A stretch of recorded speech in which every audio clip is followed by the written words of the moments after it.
ইনকুৱাৰীৰ সময়ত ওলাইছে যে জুবিনে মদ খাই ভাল নাপাইছিলে, জুবিনক মদ খুওৱা হৈছিল। আপোনালোকে চাৰ্জশ্বিটত গম পাব মদ জুবিনৰ পৰিচয় নাছিলে। যেতিয়াই জুবিনক মানুহে ব্যৱহাৰ কৰাৰ ইচ্ছা হৈছিলে তেতিয়াই জুবিনক মদ খুৱাই দিয়া হৈছিল। গতিকে জুবিন আৰু মদ বেলেগ নহয়, কাৰণ জুবিন মোৰ লগত যিমানবাৰ আহিছে মোৰ ওচৰত কেতিয়াও তেওঁ মদ খাই অহা নাই। জুবিনক ওচৰ পাজৰৰ মানুহখিনিয়ে সদায় মদ খুৱাই দিছিল যাতে সহজ সৰল ল'ৰাজনক ব্যৱহাৰ কৰিব পাৰে। সেইটো দুৰ্ভাগ্যজনকভাৱে অসমৰ বহুত মানুহে সেইকেইদিন প্ৰচাৰ চলালে যে মদেদিহে জুবিনক শ্ৰদ্ধাঞ্জলি জনাব পাৰি। একেবাৰে মিছা কথা।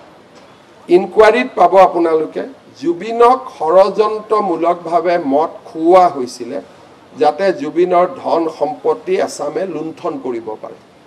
মদ জুবিনৰ পৰিচয় নাছিল, জুবিনৰ পৰিচয় আছিল সংগীত, জুবিনৰ পৰিচয় আছিল দুখীয়া নিৰশ্ৰয়জনৰ লগত থিয় হোৱা, জুবিনৰ পৰিচয় আছিল অন্যায়ৰ বিৰুদ্ধে মাত মতা। গতিকে আমি মানুহক শিকাব খুজিছোঁ যে নৱপ্ৰজন্মক আমি প্ৰেৰণা যোগাব খুজিছোঁ যে জুবিনক নাহৰৰ মাজেৰে জীয়াই ৰাখক, জুবিনক দুখীয়াজনক সেৱা কৰি জীয়াই ৰাখক, জুবিনক ৰক্তদানেৰে জীয়াই ৰাখক, জুবিনৰ গানেৰে জুবিনক জীয়াই ৰাখক, জুবিনৰ সৃষ্টিৰে জুবিনক জীয়াই ৰাখক, মদেৰে নহয়। ইনকুৱাৰীৰ সময়ত ওলাইছে যে জুবিনে মদ খাই ভাল নাপাইছিলে, জুবিনক মদ খুওৱা হৈছিল।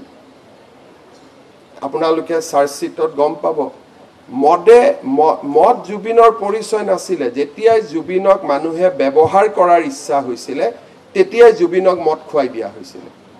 গতিকে জুবিন আৰু মদ বেলেগ নহয়, কাৰণ জুবিন মোৰ লগত যিমানবাৰ আহিছে মোৰ ওচৰত কেতিয়াও তেওঁ মদ খাই অহা নাই। জুবিনক ওচৰ পাজৰৰ মানুহখিনিয়ে সদায় মদ খুৱাই দিছিল যাতে সহজ সৰল ল'ৰাজনক ব্যৱহাৰ কৰিব পাৰে। সেইটো দুৰ্ভাগ্যজনকভাৱে অসমৰ বহুত মানুহে সেইকেইদিন প্ৰচাৰ চলালে যে মদেদিহে জুবিনক শ্ৰদ্ধাঞ্জলি জনাব পাৰি। একেবাৰে মিছা কথা। ইনকুৱাৰীত পাব আপোনালোকে জুবিনক ষড়যন্ত্ৰমূলকভাৱে মদ খুওৱা হৈছিলে যাতে জুবিনৰ ধন সম্পত্তি এছামে লুণ্ঠন কৰিব পাৰে। মদ জুবিনৰ পৰিচয় নাছিল, জুবিনৰ পৰিচয় আছিল সংগীত, জুবিনৰ পৰিচয় আছিল দুখীয়া নিৰশ্ৰয়জনৰ লগত থিয় হোৱা, জুবিনৰ পৰিচয় আছিল অন্যায়ৰ বিৰুদ্ধে মাত মতা। গতিকে আমি মানুহক শিকাব খুজিছোঁ যে নৱপ্ৰজন্মক আমি প্ৰেৰণা যোগাব খুজিছোঁ যে জুবিনক নাহৰৰ মাজেৰে জীয়াই ৰাখক, জুবিনক দুখীয়াজনক সেৱা কৰি জীয়াই ৰাখক, জুবিনক ৰক্তদানেৰে জীয়াই ৰাখক, জুবিনৰ গানেৰে জুবিনক জীয়াই ৰাখক, জুবিনৰ সৃষ্টিৰে জুবিনক জীয়াই ৰাখক, মদেৰে নহয়।